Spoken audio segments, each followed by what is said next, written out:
Hi everyone, my name's Tash and I'm a working artist. I also teach art, sometimes in physical classes face to face, but mostly online on various different platforms. Now I've started to come up with books that you can have to work on at home, and I'm going to work through all of the activities and make them available online so that you haven't got just the book. You can also catch me and do the activities with me and learn a bit more as we go, just so there's a bit more information. Now this is Learn to Draw Grid Method Fairies. Now what I say about these books is that they are for any age. Please don't think just because some of the images might look a bit childish. It's all about the simplicity when you're first starting out. When you're first starting, you need very basic line work leading up to more detailed work. So it's not about your age, it's more about the stage you're at. So if you're a beginner, these books are great. And actually it's kind of like we're feeding our inner child by doing some of these activities, and you switch your mind off and have some peaceful mindfulness time. Now I've printed this off. It is available as a download, but you can buy it on various platforms. So if you're seeing this on TikTok, you can get it in the TikTok shop. Otherwise, you need to go to my other platforms. So just search for heartanddesign.org.uk is my website. So this one, as I say, is printed, which you can print off at home. I'm very lucky that I've got one of those binder machines, so I've actually printed the whole book off. Now it won't normally print off that many sheets. It's very kind of bulky. As I was saying before the camera very rudely cut off on me, I've printed this at home. It's very thick because I didn't double side it, as you can see. Ignore the messy table, you know, I teach art from it, so it's an artist's table. messy. So if you were to print this off at home, I recommend you doing it double-sided. So front cover, you get the introduction, which just tells you how to use it, but you don't need that because you've got me. Now I'm going to open it to the page we're going to do first of all. We've got this really cute little unicorn. Now I am going to have to zoom out for this, so let me just get the camera in the right place. There we go. I want you to be able to see both as best we can anyway. I think, let's have a look, wiggle it about that way, going even higher, there. Okay, so ignore all that in the background. That's obviously my microphone that I use for recording with, so we'll push that out the way. Okay, so we're going to start. I think I would want to start at the top and work my way down. There's no strict rule to this, but that's how I would want to start. Now I can see in B2 we're coming up just in the corner here.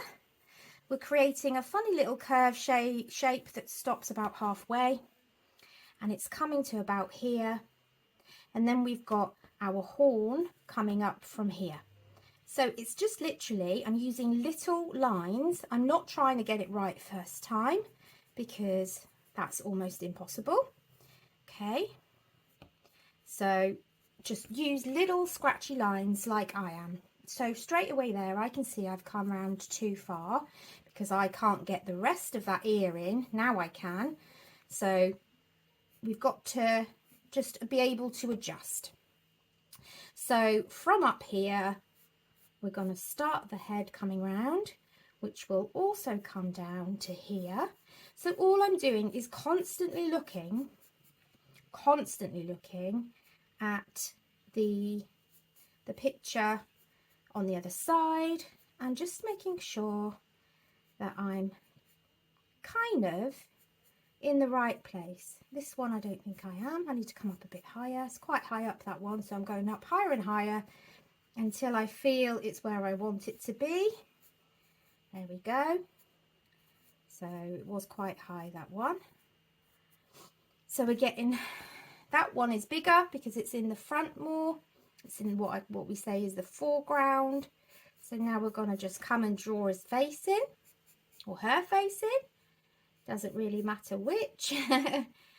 It's just fun and practice for you.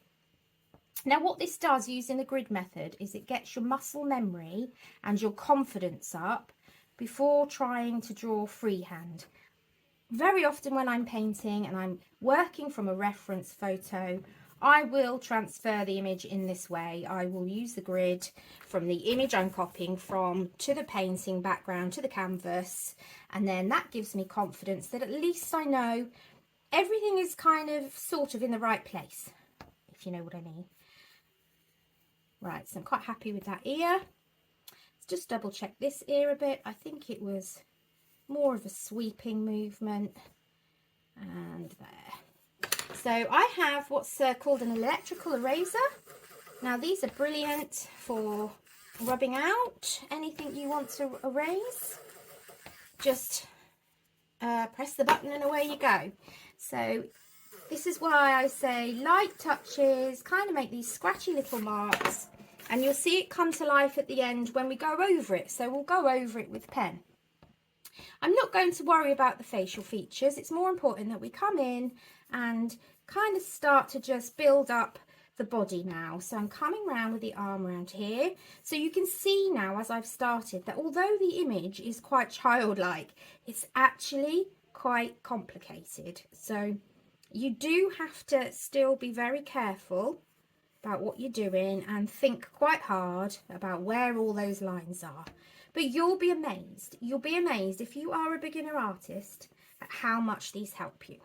Now you can download, as I've said, the book, so you can just print off the odd page at a time. You can also print them off much smaller. I've done them A4 because it's much clearer for you. And the bigger you work, the easier it is, because then you're not scrunched up trying to get the pencil marks in. Don't go too big. Obviously A4 is great, you don't want to go any bigger than that, but certainly A5 is quite small if you're just starting out, and you'd have to do lots of little details and scrunch it up a bit. So from here we need to come up and create that part of the tail, and from here, by the way, this is the first time I've done it, so in this way, so I can see I'm miles away from where I should be here. So I'm going to come back and just erase what I've done, because we're doing those lovely little, again, it's still not in the right place because now I've come too high. Can you see? I've come too high there. And although it wouldn't matter too much in the final design, I want to get it right. So we're about here from the top, and we're coming around to about here. Okay. That's better, because we've got to get this tail in. So every mark you make has a knock-on effect for the rest of the design. So we need to get a little, one of his little, don't know what you call those, the little spikes on his tail in. There's one there right on the cross, which does make it a little bit tricky. And can you see how I've come too far over? But at this point, because there's nothing really around, it won't matter too much. Then I'm going to come up and around, and now I'm just going to create some kind of tail shape and come round and meet my line down here. I'm not meeting it perfectly because it does actually have a crossover there.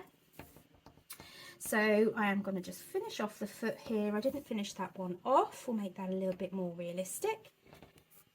So I'm liking how it's coming together. I'm just looking and checking from afar, make sure it all kind of makes sense. It's making sense to me.